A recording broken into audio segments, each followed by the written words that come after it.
Hello, my name is Hatem and welcome back to my channel. So in this video, we will talk about the Farseer Trilogy by Robin Hobb. And this trilogy is the first entry to what is known as the realm of the Elderlings. And the realm of the Elderlings is a world created by Robin Hobb, and there are subsequent series in this world. And the first one of this is the Farseer Trilogy. So if you want to enter this world, it's highly recommended to read the Farseer Trilogy first. And it's essential to read this trilogy if you want to read subsequent series. So in this video, I will share with you my thoughts about this trilogy and what made this good for me and what I didn't like much, so that you might decide yourself whether this trilogy is right for you or not. So the first thing, what is this trilogy all about? So since it's called the Farseer Trilogy, so it's talking about the Farseer, which is a line of kings, the Farseer kings, ruling what it's called the Kingdom of the Six Duchies. And if you can see the maps, in each of these books, there are the same map. So in this map, here it's map the six duchies, as you can see. So you've got these duchies that are inland and others that are by the sea, which is having impact on the story and how it unfolds. And then we have here another kingdom, which is the Mountain Kingdom. And also it has a very important role in the story. So this is the place where the story goes on. So the trilogy has 3 books. The first one is Assassin's Apprentice. The second book is Royal Assassin. And the third book is Assassin's Quest. And as you can see, book 1, then book 2, then book 3, each book swells and is larger than the previous book. And of course, there are some negative reviews about the third book, and we'll talk about that later on. So this is the setting of the trilogy. So what is the plot here? So the plot here is this: we have this evil represented by what is called the Red Ships Raiders.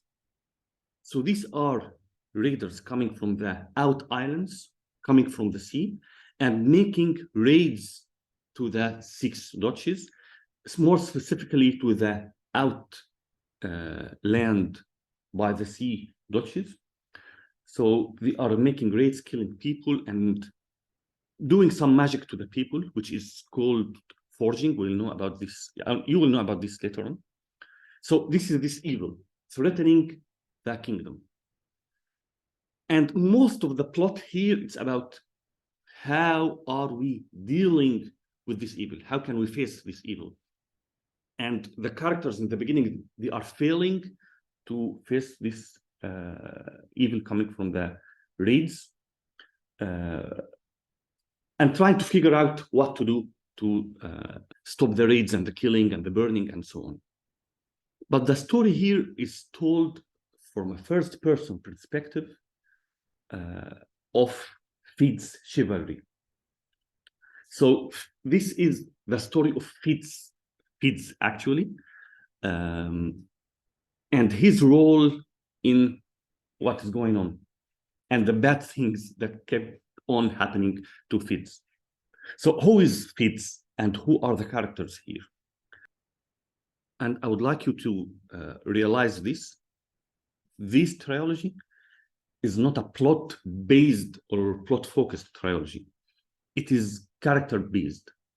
So the characters here are the strongest aspect of these books. So the characters here, we've got King Shrewd, who is the king of the 6 duchies, and King Shrewd, who was married to a queen, and he had 2 sons from this queen. chivalry and virtue. And then when the queen died, he married Queen Desire, and he had one son, which is Regal. So he had three sons: chivalry and virtue, then Regal. And this will create some of the sort of rivalry that we'll see throughout the books here. Then we have this policy in the kingdom, in the Farseer line, that there is a role created called king in waiting. King in waiting is a selected prince who is being trained to be the next king. This means he will be assigned tasks by the king that will help him develop skills to be the next king. And usually, this is the elder son or daughter of the king. So this person will be king in waiting. And in the story here, king in waiting is Prince Chivalry, the eldest son of King Shrewd. But what happens early on that Prince Chivalry was on one of his missions and trips near the Mountain Kingdom. And then he met this woman, and he had some illegitimate relationship with her. And she becomes pregnant, but he was not aware of this. So he returns back to the kingdom. And then he marries Patience, Lady Patience. This is how she's called. And then later on, after this child is born, and when he's 6 years old, his grandfather takes him from his mother and brings him to the kingdom, to Buck. So Buck is the capital of the Six Duchies. Here, this is Buck. So at Buck Castle, this is where the king and the court live. So the grandfather bring this child, and this child name will be named Fitz. So Fitz Chivalry, who is the protagonist, or where the story is told from his perspective throughout the book. This is Fitz Chivalry and how he is born. And of course, in the beginning, of course, he was not acknowledged.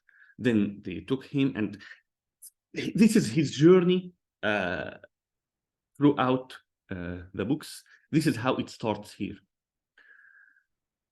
So as a consequence of this, Prince Chivalry will have to give up his king in waiting role, which will be transferred to the next one, his brother Verity. So Verity now will be later the king in waiting.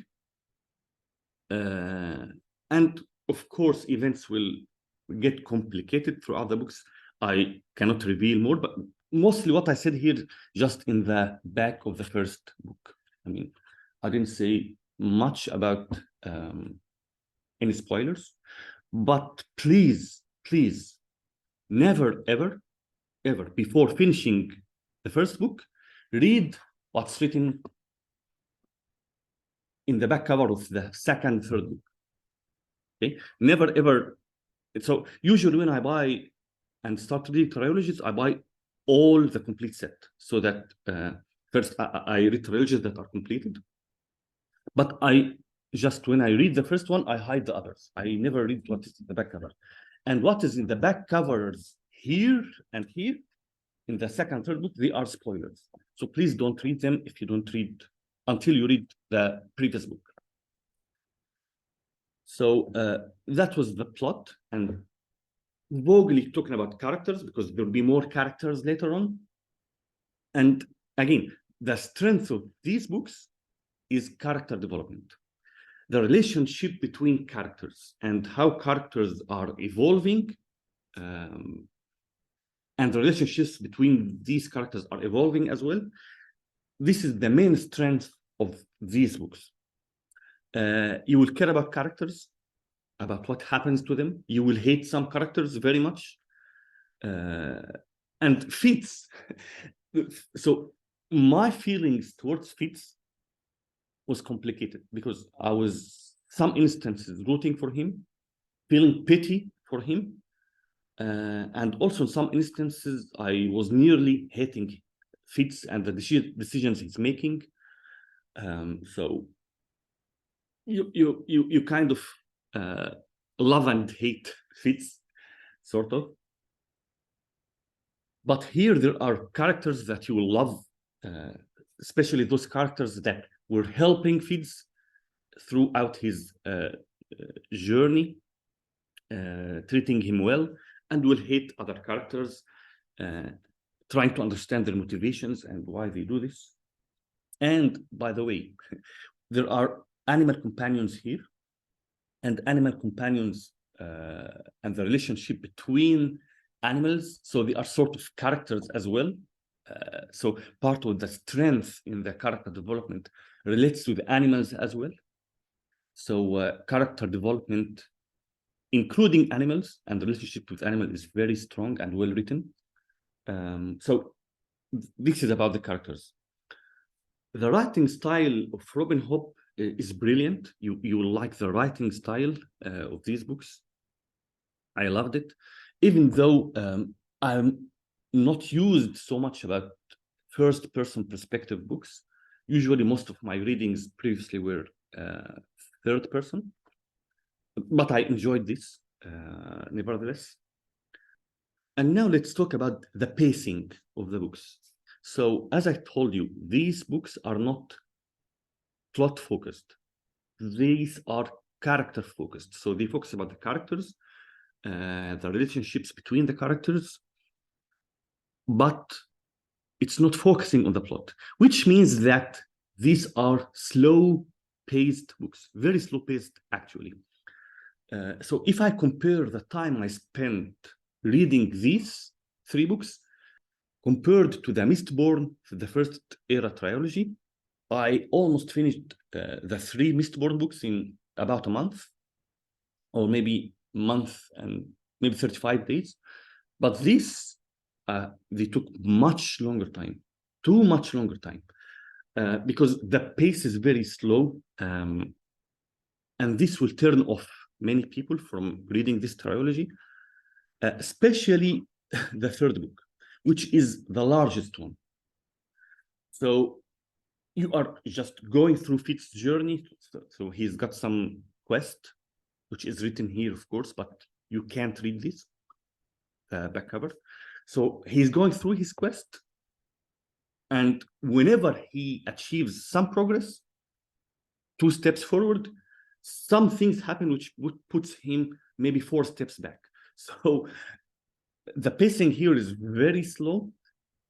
Not much is happening, but actually this didn't turn me off from. I know that many people rated this book very low.